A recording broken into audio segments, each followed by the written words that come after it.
आचार सिखलाती हमारी पाठशाला है। हमें व्यवहार सिखलाती हमारी पाठशाला है। हमें मंदिर बुलाती वह हमारी पाठशाला है। हमें मंदिर बुलाती वह हमारी पाठशाला है। प्रभु दर्शन दिलाती वह हमारी पाठशाला है। प्रभु दर्शन दिलाती वह हमारी पाठशाला है। ओम नमः श्रीदेव्याः, ओम नमः श्रीदेव्याः, ओम नमः श्रीदेव्याः। संत श्रोमणी आचार्य व 108 विद्यासागर जी महाराज की जय। आचार्य श्री उदार सागर जी महाराज की जय। मुनि पुंगव गुरुवर 108 सुधा सागर जी महाराज की जय। समस्त मुनि संघ की जय। हम सभी लोग अरुणोदक भाग 1 पुस्तक नंबर 3 का अध्ययन कर रहे हैं। उसमें अभी तक हमने पाठ 15 तक जाना था। आज हम पाठ 16 लेसन के बारे में समझेंगे, जिसमें हम 10 तक की गिनती कैसे पढ़ना है उसको यहाँ पर जैन धर्म के अनुसार सीखते हैं। हमारे साथ सभी बच्चे दोहराएंगे भी। 1 1 1 पाठ 16 का सबसे पहला 1 1 1 आचरण रखो नेक। क्या है? एक क्या संदेश दे रहा है? आचरण हमें अच्छा रखना है। आचरण मतलब हमारी एक्टिविटी, हमारा व्यवहार, ये सब अच्छा रखना है। तो क्या है? 1 1 1 आचरण रखो नेक। 2 2 2 प्रभु की 3 प्रदक्षिणा दो। 2 2 2 2 क्या दे रहा है? भगवान की 3 प्रदक्षिणा हमको देना चाहिए, परिक्रमा देना। प्रदक्षिणा मतलब परिक्रमा। अब आगे 1 2 3 प्रभु भक्ति में हो जा लीन। 1 2 3 हमें तीनों क्या उपदेश दे रहा है? प्रभु भक्ति में लीन हो जाना चाहिए। हमें प्रभु की भक्ति में लीन हो जाना चाहिए। और अगला क्या है फिर? 2 3 4 सादा जीवन उच्च विचार। हमें 2 3 और 4 क्या उपदेश दे रहा है? हमें अपना सादा जीवन, सिंपल जीवन जीना चाहिए और उच्च विचार, अपने विचार बहुत ऊंचे रखना चाहिए। अच्छे विचार हमको रखना चाहिए। 3 4 5 साँच को कभी ना आवे आँच। 3 4 5 हमें क्या उपदेश दे रहा? साँच को कभी आँच नहीं, अच्छी सच्चाई वाली जो बात रहे उसको कभी छिपाना नहीं चाहिए, उसको कभी इधर उधर नहीं करना, जैसा है वैसा बोलना चाहिए। 4 5 6 सुंदर मीठे वचन तुको कहे। 4 5 6 क्या उपदेश दे रहा है? सुंदर मीठे वचन को हमें कहना चाहिए। जो वचन हमें बहुत सुंदर लगे ऐसे वचन को हमें कहना चाहिए, सुनने में भी अच्छे लगे और सुंदर भी हों। 5 6 7 प्रभु चरणों में झुकाओ माथ। प्रभु चरणों में हमें माथा को झुकाना चाहिए, सिर को झुकाना चाहिए। माथा मतलब सिर। 6 7 8 करो रमोकाड़ का पाठ। हमें रमोकाड़ का पाठ करना चाहिए। 7 8 9 जैन धर्म से लगा लो लो। जैन धर्म से लगा लो का मतलब क्या है बेटा? मतलब जो जैन धर्म भगवान महावीर स्वामी ने बताया है और आचार्यों ने कहा है, उससे हमें अपनी प्रीति लगा लेना चाहिए, लो लगा लेना चाहिए। 8 9 10 संसार में अब मत फंस। 10 हमें क्या उपदेश दे रहा है? कि हमें संसार में कभी भी फंसना नहीं चाहिए। संसार के विकल्पों में हमें नहीं पढ़ना चाहिए। इसलिए बेटा ये गिनती आप सबको सीखना है, फिर से एक बार, एक एक एक आचरण रखो नेक, दो दो दो प्रभु की 3 प्रदक्षिणा दो, 1 2 3 प्रभु भक्ति में हो जालीन, 2 3 4 सादा जीवन उच्च विचार, 3 4 5 सच को कभी ना आवे आँच, 4 5 6 सुंदर मीठे वचन को कहें, 5 6 7 प्रभु चरणों में झुकाओ मात, 6 7 8 कड़ो रमोकार का पाठ, 7 8 9 जैन धर्म से लगा लो 8 9 10 संसार में अब मत फंस। इस प्रकार की गिनती है, सभी बच्चों को सीखना है। अब हम अगले पाठ पर चलते हैं, 17 पाठ, जिसमें एक कविता दी हुई है। उस कविता के माध्यम से हमें बहुत सारे संस्कार मिलेंगे। अगर वो कविता हम अपने जीवन में अमल करते हैं, उतारते हैं, तो हमारा जीवन बहुत अच्छा बनेगा। तो वो कौन सी कविता है, अपन पढ़ते हैं। रोज सवेरे उठकर बच्चों सभी बड़ों को करो प्रणाम, वो देंगे आशीष तुम्हें जब बन जाएंगे सारे काम। क्या है कविता की पहली लाइन? रोज सवेरे उठकर बच्चों, रोज हमें सुबह उठकर सभी बड़ों को प्रणाम करना चाहिए। जो अपने घर में बड़े हैं, दादा दादी, माता पिता, चाचा चाची आदि, बुआ वगैरह है, इन सबको प्रणाम करना चाहिए।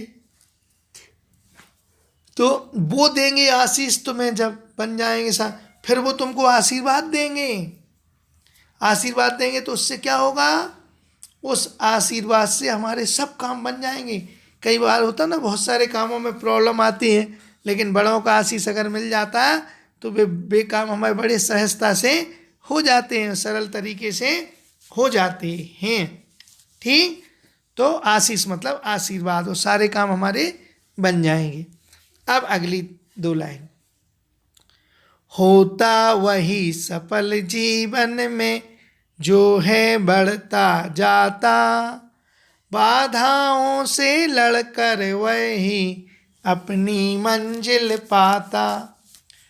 होता वही सफल जीवन में, जीवन में वही सफल होता है जो बढ़ता जाता, जो आगे बढ़ता चला जाता है, बढ़ता चला जाता है। ऐसा नहीं कि थोड़ा सा कोई पढ़ाई में मन नहीं लगा तो हट गए, नहीं, अच्छे से पढ़ाई करना है तो बढ़ते चले जाओगे तो बढ़ता जाता। बाधाओं से लड़कर वही अपनी मंजिल, अगर कोई प्रॉब्लम्स आती है, कोई परेशानी आती है, तो उससे लड़ो मतलब उसको जीतो, उस प्रॉब्लम को सॉल्व करो, फिर अपनी मंजिल पाता। मंजिल मतलब उसको जो कुछ चाहिए है फिर वो उसको पा जाता है। अगर हमारे सामने कोई प्रॉब्लम आ जाए तो उसको अच्छे से निपटाओ और उसके बाद आगे बढ़ते चले जाओ। इसलिए जीवन में अगर सफल होना है तो हमें कोई भी काम में पीछे नहीं रहना, हमेशा आगे बढ़ते चले जाना है। फिर अगला, चलते रहो सदैव जगत में, क्या थकना क्या सुस्ताना, हार मान कर बैठा जो भी उसे पड़ा है पछताना। क्या लिखे?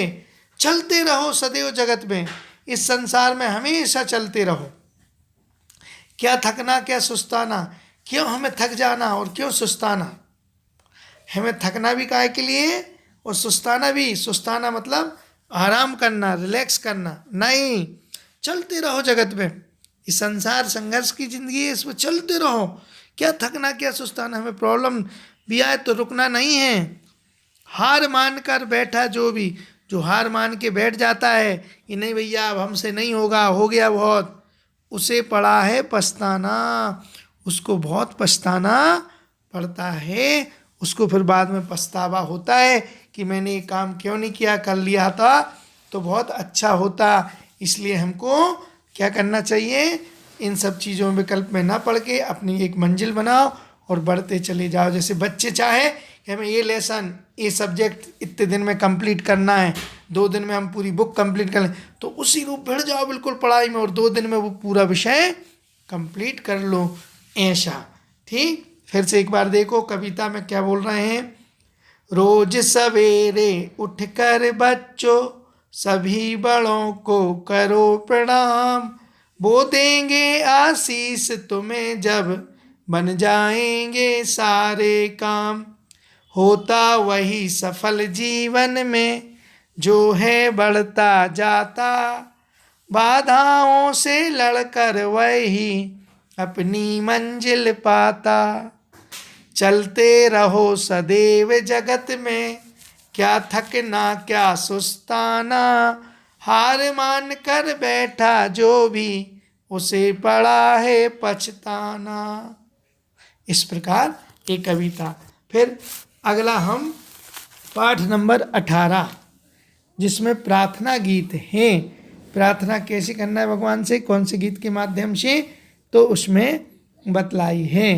क्या बतलाया है, अब हम पाठ 18 के माध्यम से पढ़ते हैं। सेवा हमारी भाषा, पूजा हमारा नारा, जग का हर एक इंसान प्राणों से हमको प्यारा। सेवा हमारी भाषा, पूजा हमारा नारा, जग का हर एक इंसान प्राणों से हमको प्यारा। हम बालगण हैं ऐसे जैसे सुबह की शबनम, होठों पे गीत गुंजन, आंखें हमारी पूनम। सेवा हमारी भाषा, पूजा हमारा नारा, जग का हर एक इंसान प्राणों से हमको प्यारा। दुखियों के दर्द दिल पर चंदन बने रहेंगे, हर आँच पर जलेंगे कुंदन बने रहेंगे। सेवा हमारी भाषा, पूजा हमारा नारा, जग का हर एक इंसान प्राणों से हमको प्यारा। भूखों को देंगे रोटी, प्यासे को देंगे पानी, उजड़े हुए चमन को फूलों भरी जवानी। सेवा हमारी भाषा, पूजा हमारा नारा, जग का हर एक इंसान प्राणों से हमको प्यारा। क्या मतलब, सेवा करना हमारी भाषा है, पूजा हमारा नारा है, संसार में जितने भी इंसान हैं सब हमको प्राणों से प्यारे हैं। हम बालकगण ऐसे हैं जो जैसे सुबह की शबनम रहती वैसे हमारे ही होठों पर गीत रहता है, आँखों में पूनम झलकती रहती है। पूनम का चाहे दुखियों के दर्द दिल पर चंदन, दुखियों के दिल, हम कोई हमें दुखी प्राणी दिखेगा तो हम चंदन की तरह, जैसे उस पर सांप भी लपट जाए तो क्या करता है वो खुशबू ही देता है। ऐसे दुख दर्द भी आ जाए तो हम उसको खुशबू, हर आँच पर जलेंगे कुंदन बने रहेंगे, हर आँच पर जलेंगे। जैसे कि सोना है वो आँच पर जल के शुद्ध होता है। हम भूखों को देंगे रोटी, प्यासे अगर कोई मिल जाए तो उसको पानी, उजड़े हुए चमन को फूलों में नहीं, अगर कोई उजड़ा हुआ चमन है मतलब कोई बाग है जिसमें कोई फूल वूल नहीं खिले तो अच्छे हम वहाँ पेड़ पौधे लगा कर उन पर फूल खिला देंगे। इस प्रकार से हमने ये प्रार्थना गीत यहाँ पर पूर्ण किया, अर्थात पाठ 18 यहाँ पर पूर्ण हुआ। शेष विषय पर कल करेंगे। आज इतना ही। द्वादशांग जिनवाणी माता की जय।